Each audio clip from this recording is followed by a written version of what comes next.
तो वो आता है तो सबको नहीं परिचय देता है।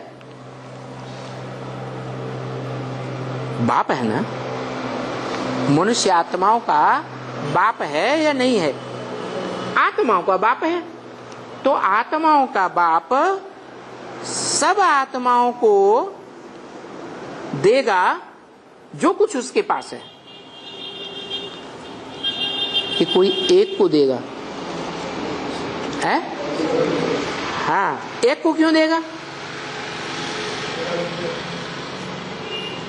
अरे हिस्ट्री में देख लो, जितने भी राजाएं हुए हैं उन राजाओं ने बाप राजा बने थे, बाप भी बने थे, तो बाप बनकर उन राजाओं ने अपनी राजाई किसको दी? बड़े बच्चे को दी। तो ये परंपरा कोई ने तो चलाई होगी है? ये परंपरा चली आ रही है ना मनुष्यों में, कि हर बाप जो है अपने बड़े बच्चे को अपनी दुकान कारखाना सौंप देता है। तो ये परंपरा ऊंचे ते ऊंचा भगवंत जो कहा जाता है, मनुष्य आत्माओं का बाप, उसने चलाई कि जब वो इस सृष्टि रूपी रंगमंच पर आता है, मनुष्य सृष्टि पर के मंच पर, तो मनुष्य सृष्टि रूपी रंगमंच पर जो बड़े ते बड़ा लंबा पार्ट बजाने वाला, क्या जो मनुष्य सृष्टि में पहले पैदा होने वाला, इस मनुष्य सृष्टि रूपी रंगमंच पर पहले प्रत्यक्षता रूपी जन्म लेने वाली आत्मा है, उसको अपना सारा ज्ञान का भंडार देता है। क्या? उस बच्चे को अपना भी परिचय देता है, मैं कौन हूं, और बच्चे को भी परिचय देता है, तुम कौन हो। सिर्फ प्राइमरी नॉलेज देता होगा, जैसे बेसिक स्कूल में पढ़ने वाले बच्चे होते हैं ना, हैं, ABCD सीखते हैं, काका गागा, गिनती सीखते हैं, पहाड़ा सीखते हैं, तो बेसिक ज्ञान है या गहराई का ज्ञान है? बेसिक ज्ञान है। तो जो बच्चों के स्तर की पढ़ाई है वो भी देता है कि तुम आत्मा हो ज्योति बिंदु, और तुम्हारा बाप भी ज्योति बिंदु है। फर्क क्या है? तुम जन्म मरण के चक्र में आने वाली आत्मा हो, और तुम आत्माओं का जो बाप है वो जन्म मरण के चक्र में नहीं आता। क्यों नहीं आता? कारण है? हाँ, 3 काल का क्यों जानता है? कैसे जान लेता है?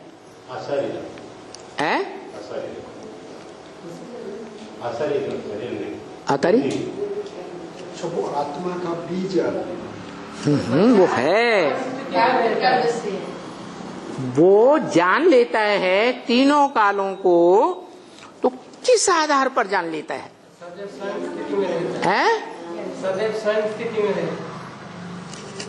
ठीक है, स्व स्थिति में रहता है। अब हमें पता चल गया हम भी स्व स्थिति में रह रहे हैं, रहते हैं कि नहीं? तो हम तीनों कालों को जान रहे हैं क्या? अच्छा, जब हम 1 सेकंड रहते हैं स्व स्थिति आत्म की स्थिति में, तो उस समय तीनों कालों को जानते हैं 1 सेकंड के लिए? नहीं जानते।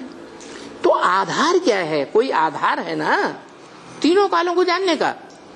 तो तीनों कालों का जानने का आधार पास्ट, फ्यूचर, वर्तमान, तीनों कालों का जानने का आधार है कोई एक मनुष्य सृष्टि मंच की एक आत्मा है जो तीनों काल को क्रॉस कर जाती है। क्या सब है या एक ही है? एक ही मनुष्य आत्मा है जो सतयुग, त्रेता, द्वापर, कलयुग चारों सीन को क्रॉस कर जाती है। भूत, भविष्य, वर्तमान तीनों काल को क्रॉस कर जाती है। और इस सृष्टि रूपी रंगमंच से नेस्त नाबूद नहीं होती, क्या गायब नहीं होती, और आत्माएं है इस षष्ठी रूपी रंगमंच से गायब हो जाती। तो उस वो आत्मा जब तीनों काल को क्रॉस कर जाती है, पूरे कल्प को क्रॉस कर जाती है, तो वो त्रिकालदर्शी बन जाता है। समझा? किसके आधार पर त्रिकालदर्शी बना? किसी के तीनों कालों को जाना है या नहीं जाना है? जाना। ऐसी आत्मा होनी चाहिए जो इस षष्ठी रूपी रंगमंच के तीनों कालों को क्रॉस कर जाए। इब्राहिम, बुद्ध, क्राइस्ट तीनों कालों को क्रॉस नहीं करते, वो तो बीच में ही आते हैं। क्या सत्युग त्रेता में होते हैं? होते ही नहीं, 2500 साल पहले आते हैं। तो वो तो क्रॉस करते ही नहीं। हाँ, वो धर्म पिता सब मानते हैं कि षष्ठी रूपी रंगमंच पर कोई आदि पुरुष था, जिसको आदम एडम आदिदेव कहते हैं, बस इतना ही जानते हैं। तो देखो, वो त्रिकालदर्शी किसके आधार पर बनता है? कोई आत्मा है जिसके आधार पर वो त्रिकालदर्शी बन जाता है,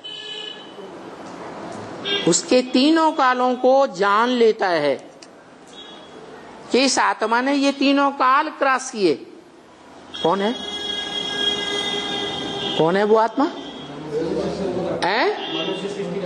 मनुष्य सृष्टि का वो बीज रूप बाप जो हमारे भारत के शास्त्रों में गाया हुआ है।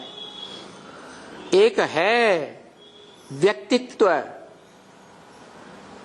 एक पर्सनालिटी है, क्या एक ही शख्सियत है जिसका कोई माँ बाप नहीं है, कोई बताता ही नहीं, जानता ही नहीं। उसका जन्म कब हुआ, उसकी मृत्यु कब होती है, दुनिया में कोई जानता ही नहीं। कौन है? शंकर। शास्त्रों में गाया हुआ है। तो जिस शंकर एक ही आत्मा का नाम शिव के साथ जोड़ा जाता है। क्या? और किसी का नाम शास्त्रों में शिव के साथ नहीं जोड़ते? उसी का क्यों जोड़ते? क्योंकि वही एक आत्मा है जो शिव सुप्रीम सोल की त्रिकालदर्शी बनने का आधार है। अगर वो आत्मा तीनों कालों को क्रॉस न कर पाए तो शिव त्रिकालदर्शी नहीं बनेगा। तो जिसके आधार पर वो त्रिकालदर्शी बनता है, उस आत्मा को ही षष्ठी रूपी रंगमंच पर से चुनता है और उसमें प्रवेश कर जाता है। जो गीता में शब्द आया है प्रवेश तुम, क्या मैं प्रवेश करने योग्य हूं।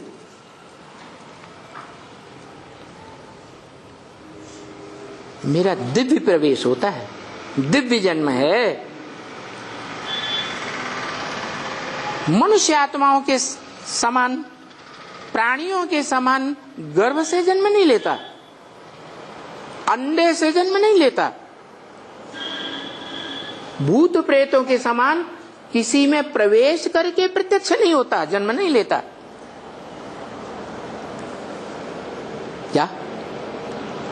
इन दोनों की प्रत्यक्षता रूपी जन्म से अलग मेरा जन्म है।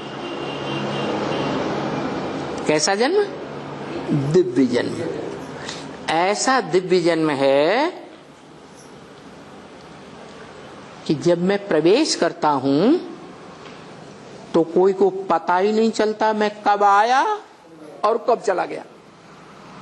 पूछा ब्रह्मवाक्य वाणी मुरली में, इस ब्रह्मा को पता चलता है? इस ब्रह्मा को भी पता नहीं चलता मैं कब आता हूं ब्रह्म में और कब चला जाता हूं। हाँ, ये ब्रह्म वाक्य मुरली में बोला है कि मैं जिसमें आता हूं,